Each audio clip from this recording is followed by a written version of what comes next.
Hello and welcome to List Makers. This is, as I'm sure you know by now, a spin-off podcast from The Doctor Who Show. I'm Dave. And I'm Rob. Our topic tonight, coming from listener Revolting Ross, is Top 5 Companion Introduction Stories. Christmas is only... It's coming up. It's coming up, but we're here to make some lists. Companion Introduction Stories. Which do we think are the best? Yes, Dave, and I am very excited to do this. And I think I'm going first today. You are going first. We always start off, though, by asking you to predict the number of snaps. Oh. I think it'll be low. I'm going to go with 2. Oh, I'm going to go with 1. Okay.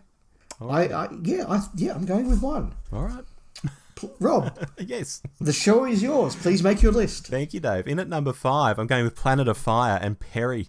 I think this is a good one to kick off the list because not only does Planet of Fire have a TV movie kind of feel to it with a lot of location filming, but I also have strong memories of seeing it in Australia as an omnibus edition, literally a TV movie. So Perry's debut is imprinted on my mind as not just being that moment in the bikini, although that's very special to me, but it also felt a lot more accomplished visually than a lot of other stories from this era. So you take that and you think of how Perry also operates in this story, both on her own and with Davo, and she's really good, particularly compared to how she gets treated most of the time in the series going forward.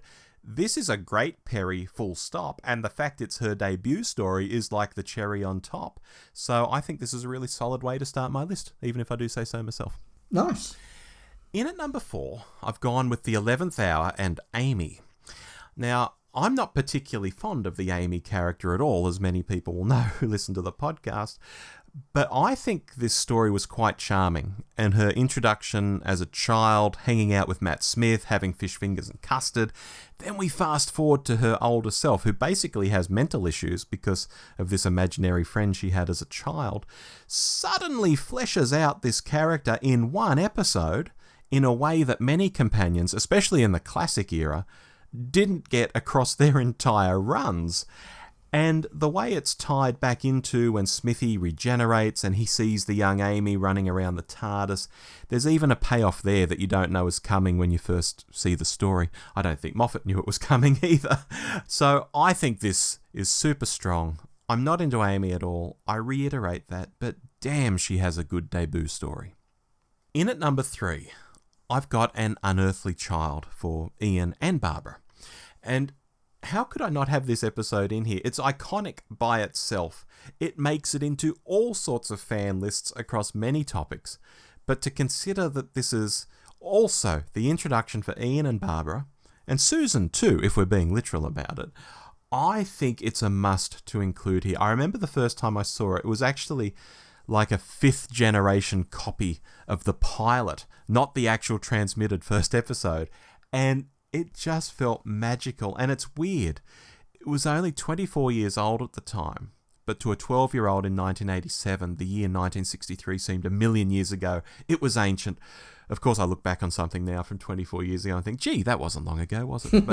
But yeah, look, the black and white, the mystery, everything's new, everything to play for. What a great way to kick off. And Ian and Barbara get the chocolates there. In at number 2, Spearhead from Space and the Liz character, Liz Shaw. Dr. Liz Shaw, Dave. When I selected this story, I was looking down a list of stories and I thought, wow, that's a good story. And oh my God, it's Liz's debut, isn't it? Done. And my thinking was as simple as that, really. We have this amazing TV movie-like story, so similar vibes again to Planet of Fire, shot entirely on film, looking amazing, Doctor Who in colour for the first time, and we get this new companion.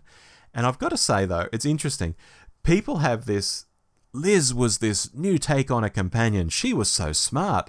When we'd literally just had Zoe one story before, who was a genius and also spoke her mind, but I digress.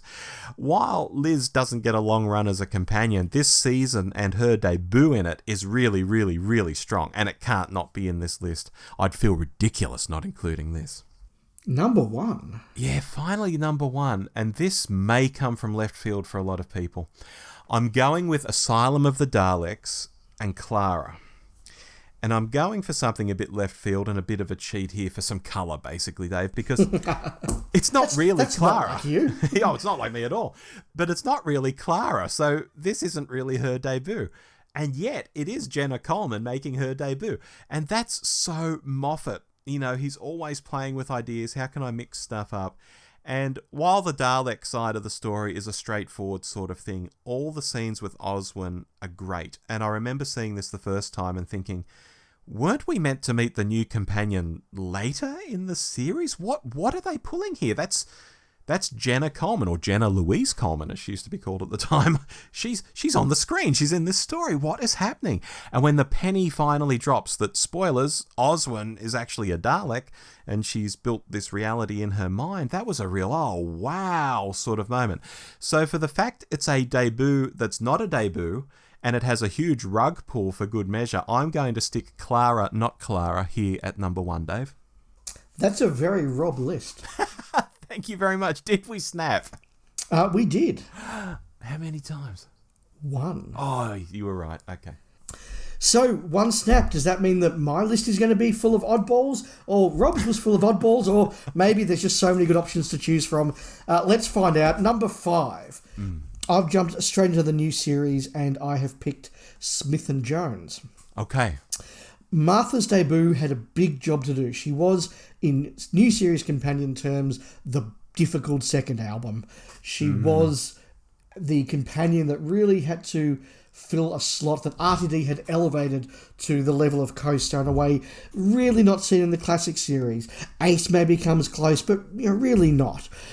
And in Smith and Jones, you have a fun story, a good adventure, but one in which Martha arrives fully formed. You know her personality, her character, her strengths, her background, her skills. You know what sort of person she is, and she's important to the plot, and she just very effortlessly sneaks into that position. And for me, I'd almost forgotten that Rose existed by the end of that. Very good. Number 4. I don't know if this is an oddball choice or not, but I've gone with Mordred Undead and Turlough. Could you ask for a more interesting, different, innovative sort of introduction to a companion? The first time we see him, he's busy insulting his fellow students and stealing the Brigadier's car. He then does a deal with the devil, and he's gently putting down the other companions. He's very smug. He's, don't you know anything? He's got all of those sort of moments. He's trying to kill the Doctor. And Mark Strickson just hits it out of the park in that first performance. And I just think that's a companion that's got me going, A, great story. B, great performance. C, this is really interesting. Tell me more. Yep, good choice. I said before that Smith and Jones almost eclipsed Rose, but didn't quite, because at number 3, I have got Rose. In the story Rose. Ah, very interesting. The companion you forgot once Martha came in. Yes, but look, when it all comes back to it, we spoke last month, Rob, about how important RTD was in getting the series back in 2005. And perhaps the thing that really blew us away was just how big a part of that Rose was. I think we knew that Russell T Davies was going to be a good, fun writer.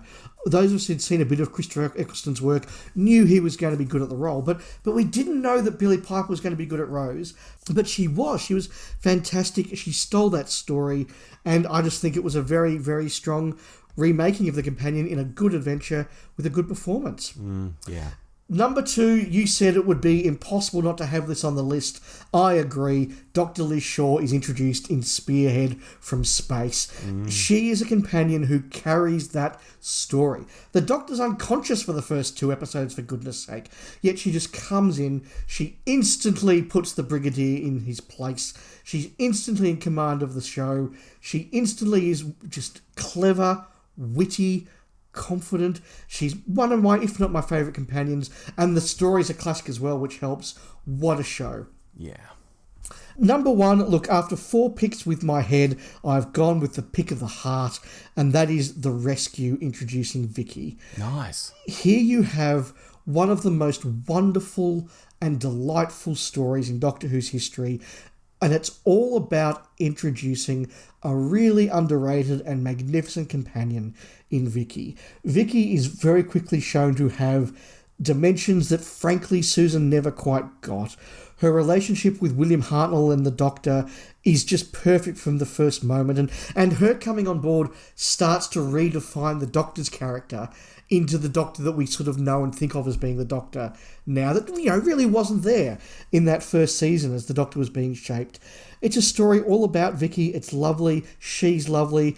Look, if I was doing a hard analytical decision, would Spearhead from Space be above this? Sure. But my heart says, nah, Rescue. Great pick.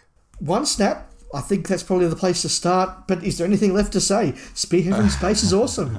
Well, Spearhead was one of the two I thought we'd have. I'm more interested in talking about the other snap I thought we'd have, which was Planet of Fire, given A, that you really, really like Planet of Fire, and B, I do genuinely think it's one of Peri's best stories, if not her best story, given just how she sort of devolves as a companion over time. I think that the argument you made is really strong, and I did think about Planet of Fire. As you say, it's my favourite Davo story. I love it.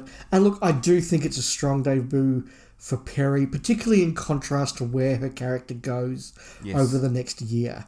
But, and here's the but, is the story about Peri, or is the story about Peri and Turlough and Chameleon and the Master and Lanzarote and I just thought, if the companion is swamped in their debut story, is it necessarily the best? Now, it's credit to Nicola that you still had her at number 5 on the list, and I was still very, very close to having her. So it shows that even against all of this other thing drowning out her character, she still almost makes the list. But I did think that as an intro story for a companion, there was too much going on. Plus, it does have the bikini scene. Some fans are big fans of it. I, for maybe other reasons, just sort of go, is this setting her up to fail from the start? Yeah, and so that was another point off for me. Okay. I guess it all depends on how revolting Ross means this. Does he mean the top 5 stories that introduce a companion, or the top 5 companion stories that introduce them, if you see what I mean? No, I absolutely do see what you mean. And when we pulled this topic out of the hat of Rassilon last month, I said there are a number of ways we could take it, and that was exactly what I was thinking about. And I've tried to have my cake and eat it too by picking 5 stories that are good stories and were good companion introductions. You're right. If I was just to pick the best 5 stories that happen to have a companion introduction, yeah, Planet of Fire is a Monty. Yeah. Whereas my number 1, Asylum of the Daleks, I don't think Asylum of the Daleks is a brilliant story by any means, but I was absolutely drawn in by the way they introduced the companion who wasn't really the companion. I thought that was like quite mind-blowing at the time. It wasn't what I expected at all. No, you're right. It really did blow the socks off a lot of people, because by this stage we were well and truly in the era of, hey world, here's the new Doctor Who girl. Let's do interviews with her. Let's have a DWM 4-page spread about her. Let's have stories in the Times. Let's go on breakfast television. And so you're right. We're all like, okay, let's wait for her to come. Hang on, that's her. Yeah, exactly. So yeah, it was a weird one. Now, was she Clara? Did No. we have? So who was she? Was she a Clara Splinter? She was Oswin. She was Oswin Oswald, and like what did they call the other one? Clara Oswin Oswald. They were like different versions of Clara, and I'm still not entirely sure how they existed. Whether something that happens later in the series creates them, and that's why they were there, or whether they were just literally other people who looked like her called that. Like 100 years ago, there might have been a Rob Irwin who looked like me, but it clearly wasn't me. Do you know what I mean? You kind of like Danny Pink's great-great-great-grandson looks Yes. exactly like him. So, Yes. no other genetic material at all. Yes, exactly. Yeah, okay, that's interesting, because, I mean, look, I haven't gone back and watched Asylum for the Daleks, I'll confess. And I just assumed, having now seen the rest of the Smith era, that she was a Clara Splinter that just got caught up somewhere. But no, okay. Yeah, well, that's what I mean by, something that happens later in the series could have created that, which is her splintering off into all the timelines, and maybe that's how she got there, although that wouldn't have been the idea at the time. So it's still a bit of a mystery, which is maybe a cool thing. Yes. Some honourable mentions, Rob? I didn't jot any down here, Dave. I mean, you think of something like Logopolis introducing Tegan, you think, well, that's a hell of a story. But is Tegan particularly interesting in it? Yes. So I was like, maybe I can't put that one in, even though it's a great story and it introduces a companion. And in theory, introduces Nyssa as well as a companion. Yeah, I thought about the Time Warrior. Yeah. I thought about Face of Evil. Yeah. And I thought about the pilot. You took it out of my mouth. Yeah, I was going to mention that Bill had a good intro story. And I remember when we did our hot take of the pilot, both of us were very impressed about the way that the story was about Bill, but also about the way that the story really successfully reset the notion of a companion, where the companion's sort of gone over new series history from Rosa's really, really important to Martha, and then Donna's this even bigger character, and then Amy is the impossible girl that waited, and then Clara is the really important... look, I'm probably getting my nom de plumes mixed up here, but you know what I mean? There's this growing thing of this companion's even more important to the entire history of life, the universe, and everything. Oh my God! And then you get down to Bill, who's just a student going, hey, this is cool. Yeah. And we really like that reset. So, gee, I'm almost talking myself into saying maybe I should have snuck the pilot into number 5 at the expense of Smith and Jones. Look, if I'd done that, I wouldn't have been unhappy. I mean, is she even a student at the start? She worked in the cafeteria, didn't she? And it was Capaldi that gave her start. Yeah, that's right. But she sat at the back of lectures and that's right. Yeah, and sort of he's like, well, you might as well be a proper student then. Yeah. I think maybe this is a rare occasion when, as I talk, I regret my list, and maybe I should have had the pilot there. Yeah, but look, there were so many stories to think about, and there was somewhere clearly a great companion doesn't have a great intro. Like, I don't think Ace is particularly well served by Dragonfire.